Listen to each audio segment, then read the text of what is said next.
Hello, everyone, and welcome to the Octant community meeting. Today is May 20th, 2020. And for the agenda today, we are going to talk a little about the next release, some experimental previews and things like that. I'll share my screen so you all can see the agenda, and then we're going to kick things off here. And if you want to add something, of course, you can do that in the HackMD. All right. So, the next week's release, what's happening?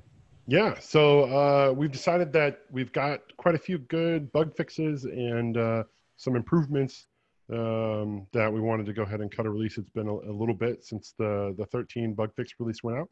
So we're just trying to, there's one outstanding issue this week that we want to wrap up around HBA printers.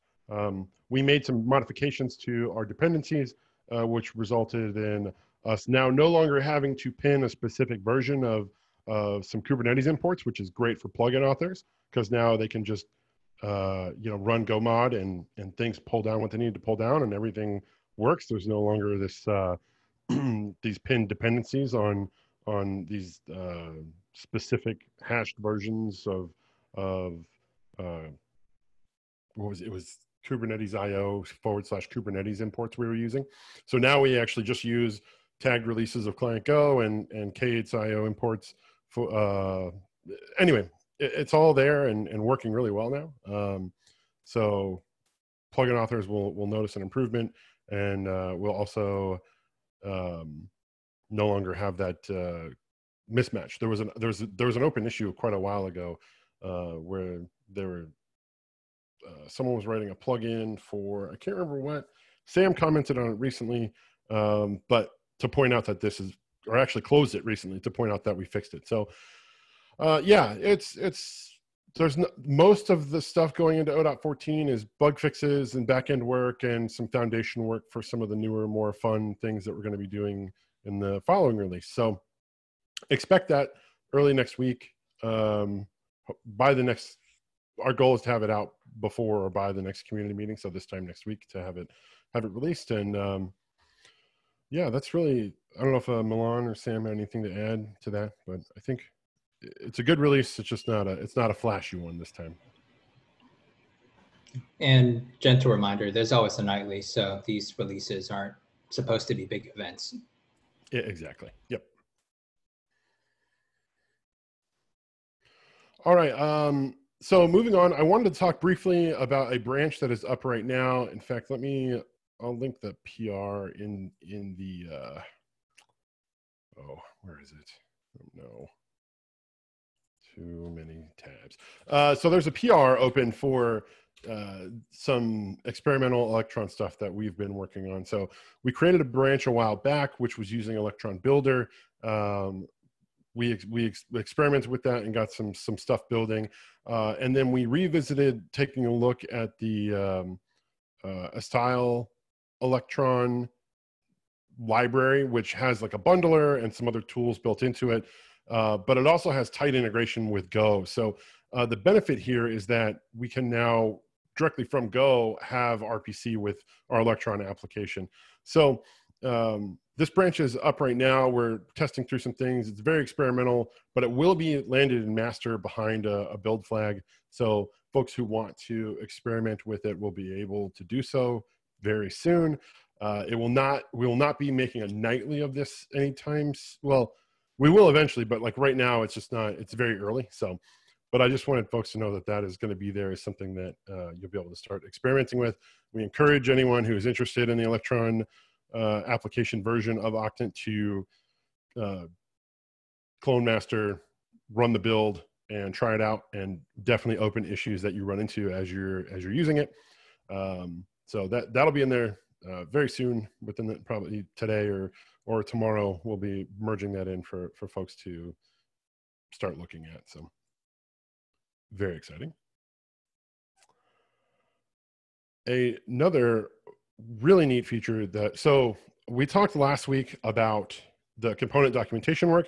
Sam did a small demo and we showed kind of where that was. So there was some overlapping work being done around Storybook that was actually further along than I knew about. So we are going to be taking the work that we did for the plugin documentation and moving it over to Storybook. It just makes more sense to use Storybook. It's first, it's a tool that a lot of people are more familiar with. Second, it actually gives us a few more things for free that we don't get in the current iteration of the plugin documentation. And and we're just all around, it'll be a better experience for folks. So there'll be a slight little delay of the plugin docs as we kind of recreate some things over in Storybook, but it's mostly just kind of that unfun work of copying and pasting and making some edits more than coming up with all of the material originally like we did the first time. So it should not be an effort that takes too long, but it'll be one that's kind of a little boring, but important. So we will get that completed here very soon. And I suspect my personal goal will be to try to make sure that the new component documentation is going live the same time we're sometime next week when we're putting the release out. So that's it for that. And the next thing, I think Milan was going to discuss our approach to rethinking the resource viewer. That sounds good. Thank you, Wayne. Let me just share my screen.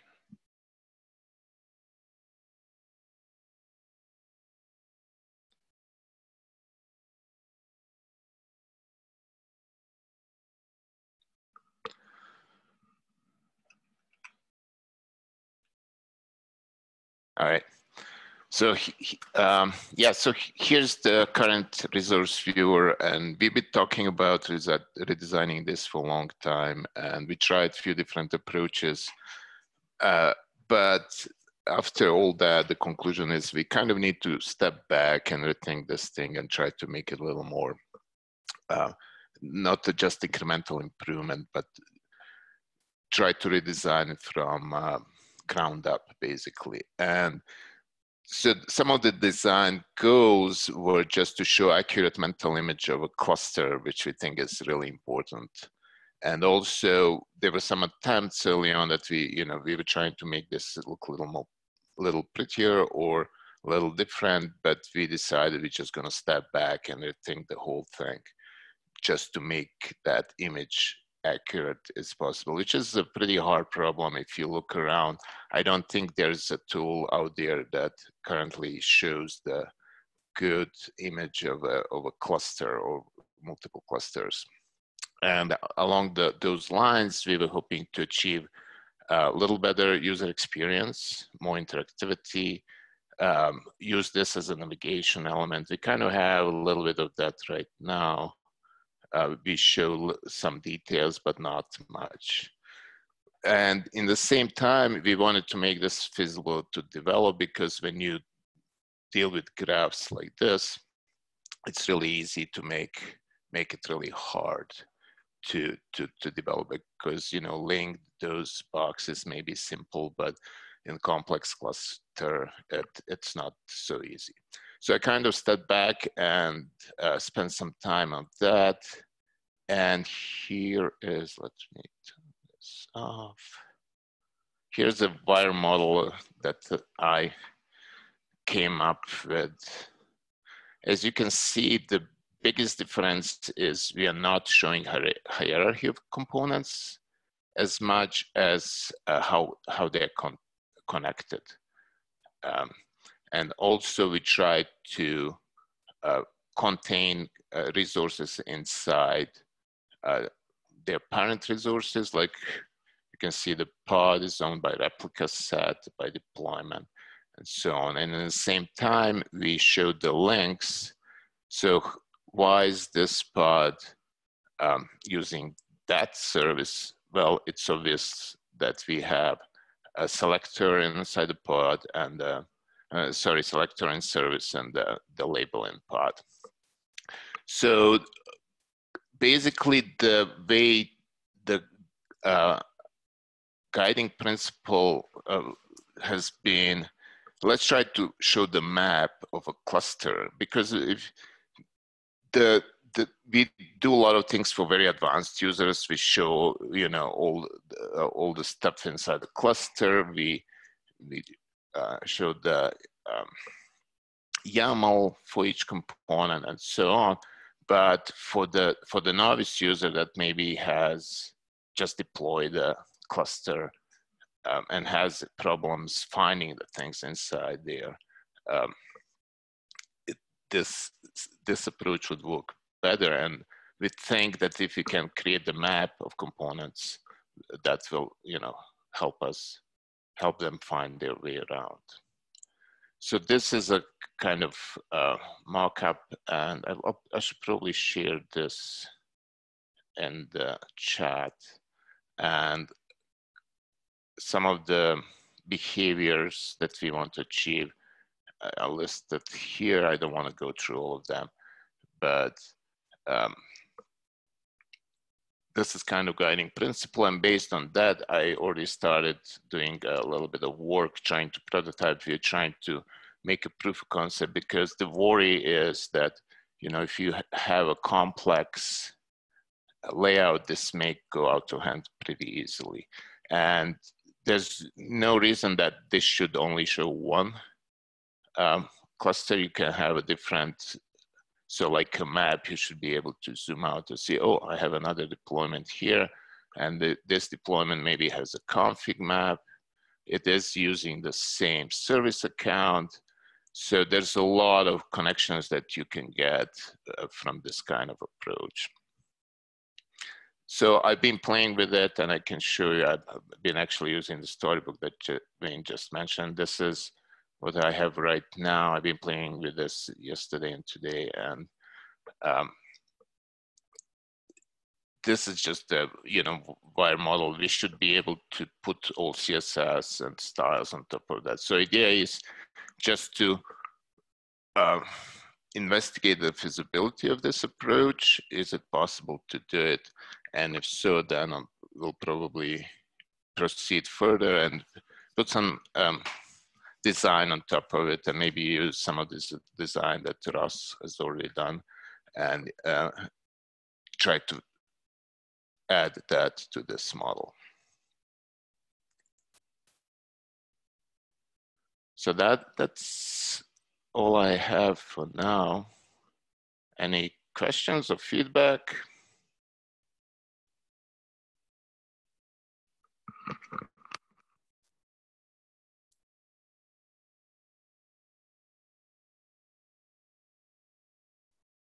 Guess not. So I have a question. Have we thought about? I think I asked you this before, and I was just wondering again. In the case where we have like the replica set here is 3, and there's pods that are in different states or have different Right. statuses, like failed and successful, or running, and maybe there's a.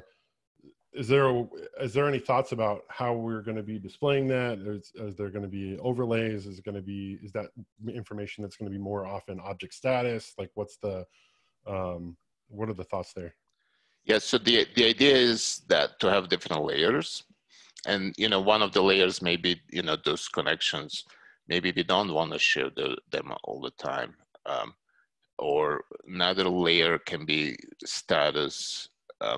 So maybe we can show the green, red indication on top of it, or maybe even some kind of donut chart.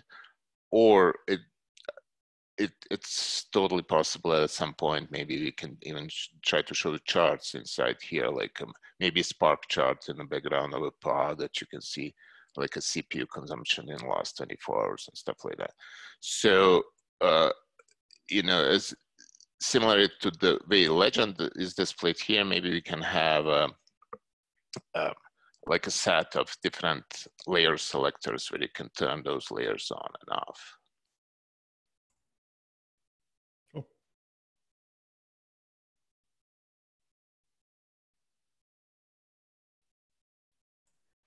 All right, well, thank you, Milan. That's great. I'm really excited about getting a new redesigned resource viewer. Yeah. Thank you. And if you guys have any feedbacks, please contact me either on Slack, email.